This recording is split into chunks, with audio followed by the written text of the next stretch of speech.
即係試運低或者點樣會遇到呢啲靈體嘅嘢，有啲咩方法呢會解決呢樣嘢俾佢好啲冇？最直接嘅方法就係發風金碌柚葉花，先沖花涼先。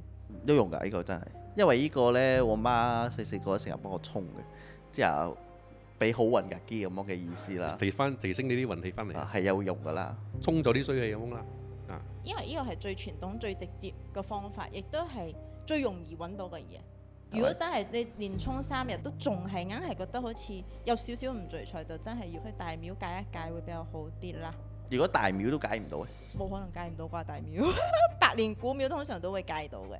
如果廟嗰度冇法事咧，係嗰個節我都想問啊，唔係間間廟都有嘅喎，係喎，壇通常都有嘅。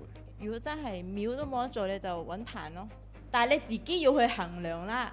講到錢嗰方面 OK， ，OK，實際啱呢個真係。因為我喺呢行10幾年咗，我真係睇好多啊，好迷信，即係少少嘢就唔係睇醫生，係去問神。